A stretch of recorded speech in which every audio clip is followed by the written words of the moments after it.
Hello, welcome to Skull RPG Podcast. My name's Dwight Skull. My name's Jacob Skull. And today we're going to teach you how to tell your story. To kind of wrap up our last episode on genres, we should talk about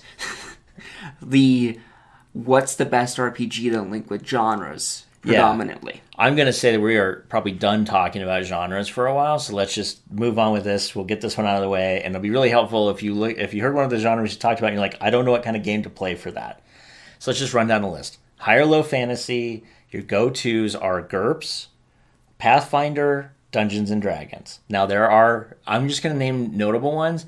I know there's probably some of you screaming in the audience going, but what about like kids on bikes or something, which I just found, teens on bikes, which I just found out about. I never heard of that until there are so many really cool RPGs coming up through Kickstarter and everything else that it's impossible for anybody right now to know the entire lay of the land unless all they do is that. Research. And I'll be honest, my day job is in IT, so I don't actually follow like gaming trends in that regard.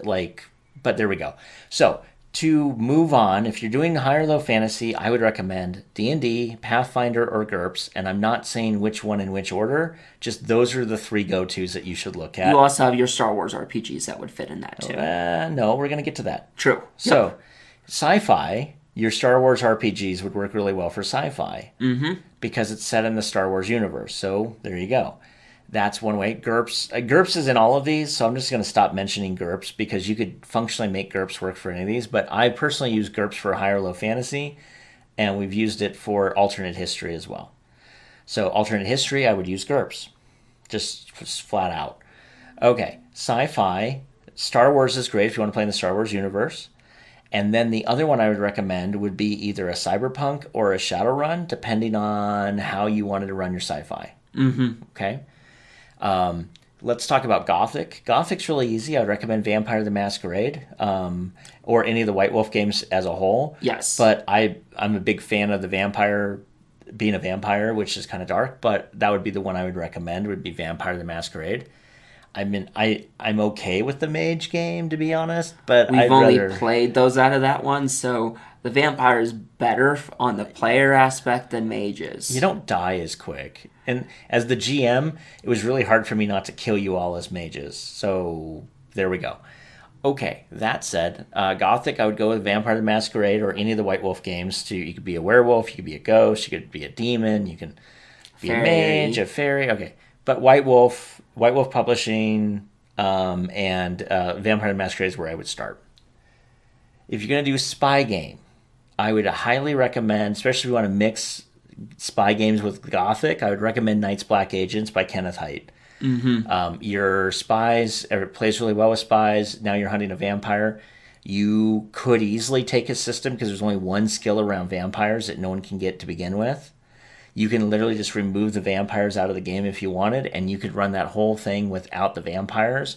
And it is set up to be played like a Jason Bourne type of game, or it's set up to be played like that's where the Burn spy, or played as a current spy like a James Bond. And I think there's one other type that it is. There's like 3 types of games in that one game that he has systems for, and it runs really well. You could do a Russia House because he does have diplomacy skills, so you just... Yeah, he has a ton of stuff. I really recommend Night's Black Agents if you're interested at all in the spy genre. And then, let's see... Honestly, I don't have anything for Western. I don't play Westerns. I know that GURPS has a companion set for Westerns. I'm sure there are really good Westerns out there. If you know of any good Westerns and you're watching this on YouTube, please leave a comment for everybody else that could, benefit from it. I'm just not a Western guy unless it corresponds with sci-fi, so at which point I would pick up the Star Wars and look for the Mandalorian expansion that I'm sure will come out because it's money. I was going to say the one person who loves Westerns in our group would use GURPS, so... Good point. And then... mystery games. I mean, honestly, I didn't think you could run mystery in anything for the most part, but I think GURPS is probably the best thing that I've run mystery in because you can do the point spends in such a way to gear your team up for, are we doing like a X-Files mystery where we do have the combat? Or are we doing like a Scooby-Doo mystery where ideally it is just old man whatever in a wig and a really cool spacesuit? Yeah.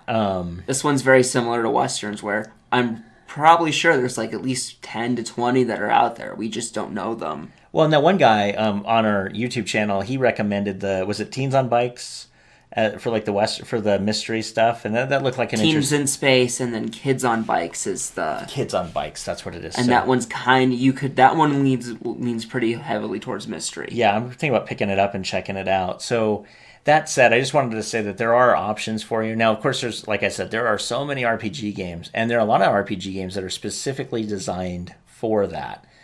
So, and the other nice thing is, I will say this, I'm not a big fan of just watching people role play, particularly because I kind of find it boring. But I know some of you love Critical Role and those sorts of things. So one thing you could do is before you check out a system, you could go find Critical Role, look up Critical Role, see if they did roll as in like roll a die, as opposed to roll like I'm playing a role, and see if they've done a genre like that, like Vampire the Masquerade. I know they have a whole group that does that. They've done a ton of groups. So you could actually watch them play the game. Yeah, to get a feel. Depending on how big the game is, there probably is a YouTube channel somewhere or some video recording of somebody running through it to give you a good feel. Yeah, give it a feel. Now remember, you run your game your way. So if you watch me run D&D and you watch Matt, our brother-in-law, run D&D, who was on this show, or you watch you run D&D, you're going to see three very distinct, differently things, but you are going to see some common elements.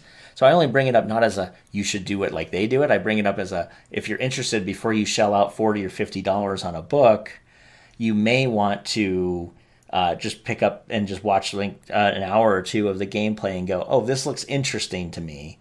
And then realize that, your players may not decide to show up in Victorian costumes with backstories that are 18 pages long and intricate. I mean, mine never will. And I'm okay with some of that. I'm okay with actually not reading 18 pages of backstory and trying to remember it. But that said, that will give you a good feel for pretty much all the genres that you could play. Obviously, there's a lot more in there. Just do your own research on it. But if any of the genres we talked about in the last episode, this episode sound interesting, hopefully we gave you a game title you can go pick up, look at, or peruse to see whether or not you might want to play that with your players. Yep. And that's it. We'll see you tomorrow. Hey, thanks for listening. And for more resources, please go to skullrpg.com.